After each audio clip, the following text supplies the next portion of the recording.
All right, so I've gone ahead and already added my brass insert in here, removed the support from this and everything, and then I've got all my stuff. I've inserted the nut in here. You don't have to use the nut version.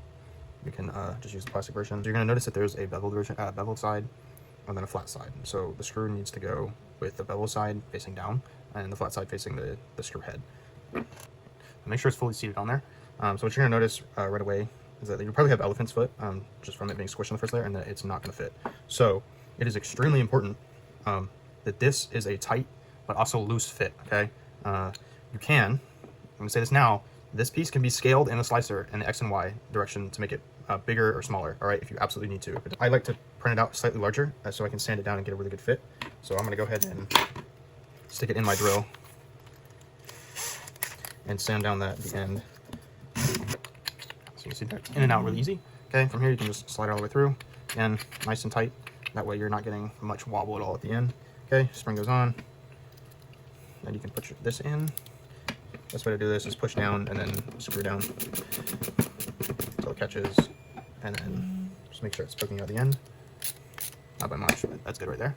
All right, that's ready to go. Again, if you don't know this already, it is not supposed to catch at all. All right, there's no catching. All right, you just want to make sure that it's going to move back and forth freely, that it's not catching. If it catches, it's a problem. It's not going to go off properly. All right, it's your spoon from TPU. If you're not using TPU spoons, you're doing it wrong. Go ahead and screw this in. All right, so don't put that screw in too tight. You're going to adjust the tension with that screw. But for the operation, okay, and it's kind of probably a terrible idea to go black on black, okay? You're going to push this up like this, right? And you're going to bend the spoon. All right, yeah, just make sure your spoon goes around it. This one's a little tight fit. It's a slightly older design. Okay, right at that point, you can stick your safety pin in straight through, all the way through, okay? Right, so in order for this to function, basically, whenever this gets moved up, it's going off, all right? So this is long so that it gets caught on everything whenever you throw it, okay? I'll show you some different methods of throwing it so that it doesn't go off in your hand. But you can change the tension, the amount of force that it takes on the spoon by tightening or loosening this screw, right? If I tighten this a little bit more, it gets harder for this spoon to move, okay? Which means it's gonna take more force to go off, right? So you can adjust how much force it takes for this to move back and forth, right? So you get it nice and sensitive or really hard if you're gonna just chuck it across, you know, as far and hard as possible. Same thing with the latch in the middle. You can scale the spoon up and down vertically in the Z direction to be thicker or thinner in the case that you need it to be thicker or thinner or whatever. If you're not able to get enough tension or if it's just too tight, whatever, right? You can scale this in the slicer, all right? All right, so now when it comes to putting this with your body, it's probably going to be very tight. Like you can see, it's tight. So just keep going a little bit, just a little bit at a time. I kind of go back and forth, back and forth, back and forth again, you know, blow off the plastic that's coming off, okay? The threads are the correct size. It's just when you print it, because it's floating and doesn't have support, it's going to sag just a little bit to make it off spec for both sides. So you're going to have to kind of work it in. And so after you get it like basically threaded all the way the first time, it just becomes really easy to do after that. All right, same thing with the bottom. All right, it's going to be the exact same way. All right, for the bottom, when you go to stick in your round, if it's too tight, if it's really tight like that, you have kind of like two options. So you just go ahead and use it like this with it sticking out. The spring will push it back in and eventually it'll go off and kind of widen up the hole. In order to take this out, you can use this or flathead, something like that, to pry it out like this. Or if you really need to, you can also just take your pin and push it out through the bottom like this. But also, so if it's too tight, you can also just sand it down a little bit. If it's too large and this is sitting really loose, I would advise you to either put like a little bit of tape or super glue in there and sand it down maybe, or the better option would be just to slightly scale down in the X and Y direction by like 1% maybe, and it'll be smaller, but it'll still also be able to thread into your body. You can't really scale up, it's only down. All right, so what I would do before you even use it or anything like that is go out to whatever at the field or whatnot, just practice throwing it, not loaded. So just prime the mechanism and throw it around. You'll be able to audibly hear it click when it goes off, and so you'll be able to just mess around with your tension and throwing styles and what it's hit, like where it's landing and everything. You'll kind of get a feel for how it's going off. When you throw it, I haven't had it go off right away, underhanded. Overhand though, again, depending on how tight or loose you have it, it can be a problem. So the method that we found to be the best is to hold your hand like this over the spoon and just chuck it like this, okay? Overhanded like this. All right, if you flick the spoon, if you try to like baseball it, or if you try to like football it and spin it, it's gonna go off 100%. So like this, let this be in your palm, your thumb over the top, and chuck it like this, okay? It'll you'll be able to get some distance and it won't go off. That's the best way. Again though, mess around with it, okay? Don't just be like, oh, it's not working, it's just going off immediately, or it just never goes off. Well, mess with it, okay? Do it. Go outside and mess with it, all right? All right, we'll move on to the time design. Gonna help you with the support material real quick. So when you print it out, there's probably gonna be support inside the hole, and then obviously inside here. There's just no two ways around it. So you're gonna have to remove that. I would start by prying out the support material inside the hole. I would make sure that your supports are calibrated for this, because this can be difficult. And the hard part of getting this out.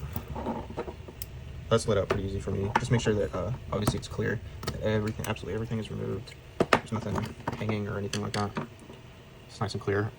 So the problem is that there was support that went into the, in this case it came out for me, but there was the hole for the motor shaft on the bottom may not be fully clear. So I recommend using a 3mm drill bit, or whatever the equivalent in inch is. So I'm just gonna drill through and then just make sure it's clear. All right, so you're just gonna go ahead and assemble the rest of it, just like the last one that I showed you. All right, so now that I got this assembled, I'm gonna go ahead and screw in these screws just for to open them up. They're probably gonna be a little tight at first. I'm just gonna have to kind of work them in. Just be careful; these screws are very fragile and they break easily. So if you need to, just drill this outside of the washer, which I think I'm gonna have to do. All right, and then go ahead and place the small set screw inside of this, and make sure that your motor shaft fits through the hole, just in case you have elephant's foot. And then I would go ahead at this point assemble your wiring for your motor. This is very simple. You can see where it goes here. I will have an image in the files of the wiring diagram if you don't get it here. And so now we can start to install this. Here is also the battery charger. This one's very simple, just positive, negative to positive and negative over here. And be very careful that they match up over here, otherwise you're gonna burn something down. I would also highly recommend when you do this, don't buy the just basically pre-crimped and soldered like connectors with just the wires hanging out. I'm gonna link the link that I'll probably have in there for the connectors will also like include a crimper, because if you crimp the wires and then stick them in the connectors, it's so much better than, you know, trying to do the solder stuff. You'll still have to solder anyways, but it's better than having 20 different solder joints and heat shrink and this and that. All right, so to install this, with the wires facing this way, make sure the flat of the motor shaft is facing this way towards you. You're gonna go ahead and slide this in, and you can kind of see how the motor shaft just poked out. That's too far. All right, so here's the tricky part. So now you gotta install this. The arrow should be facing towards the bottom. And then you're just gonna have to push this into the hole here. So kind of just line it up. You can kind of have the motor poke out just a hair to slide in, and eventually you'll get it. All right, so I finally got it now. Just make sure it goes all the way down and it's in there. Then at this point you can go ahead and tighten that set screw. If you need to, you can probably, once you get this all assembled afterwards, just come back and unscrew this and then put some super glue in there if you need to. I haven't yet, but just in case that you're just not getting enough tension or leverage, it just kind of keeps coming loose. All right, at this point, I'm gonna go ahead and fill this cavity with hot glue. This is basically necessary to prevent these wires from tearing apart. Same thing over here, hot glue on the bottom of the switch. Hot glue is your friend. Use it, because otherwise your wires are gonna be ripping out. You're gonna be pissed off that they keep breaking. All right, so you can see I filled that with hot glue. In the case that you need to remove this or disassemble it, if you just pour rubbing alcohol in here, the adhesiveness of the hot glue will come, like it'll just erode it or something, and it'll just pop right out if you just use something to poke at it. And then it'll be super easy to pull it out and disassemble after that. So now for the assembly. So make sure that your connector here will slide through the hole right here on the right. Kind of like that. You want it to be a tight fit. If you need to, you can probably also super glue it in, because you just don't want it to move when you plug in the charger, which I'll show in a moment. The switch is going to go here on the side, and the screw that holds in the cover will also hold in the switch. At this point, I'll actually go ahead and start threading this leftmost hole where the switch is going to be held. That way I can catch it, make sure it's in place. Just have it poke out a little bit, kind of catch the plate, and then stick it in the hole. And then now I can just screw everything down. Before I go ahead and screw everything down, I'm gonna test to make sure that everything functions. So make sure, get this up. Make sure your little arrow right here, that cutout, matches with this arrow. Push it back and then rotate it around. So it's there, goes up, make sure it spins, and falls. You're good to go, that works. So now I can close it all up. At this point, because the switch is sticking out a little bit, I'll just go ahead and cut it off with some cutter flush. That way it doesn't get accidentally pressed. You can leave it long, it's up to you. Yeah, that's working right there. I would just make sure, see, after my first use, this is a little loose. Just make sure that this stays tight. Okay, so now when you want to go to charge, you just take your charger, plug it in, and then plug this in. The little red light comes on, and then it'll turn green when it's all done charging. It's important that you plug it in into that order. So plug this in first and then this in. If you plug the charger in first and then this, it won't work. You have to do it the opposite way, because it needs to be able to read the battery voltage before it gets voltage from whatever your power source is. Okay, so the button battery option are the 2032s. I'm not gonna fully assemble this one. It's going to be identical, excluding the power plant, to the last tutorial. Okay, the wiring for this, just simply black to negative to positive, and then have these go into your motor. Super basic. Again, there'll still be a picture to explain it. These will slide in along with your motor and everything. Make sure that your switches are on the right, and then print out the specific top plate for this. And you see when you put it on your top plate, you can see the switches exposed inside here. So now with this, you're gonna want the back switch that's covered up to be on, and then this front one that is not covered up, it will be your on and off switch. For extra safety, you can also just turn this one off while it's inside here if you really need to, and then just use something to pick at it when you're using it. I would also recommend, once you get this installed and the hot glue on the motor and everything, go ahead and prime it, and this will lift up slightly.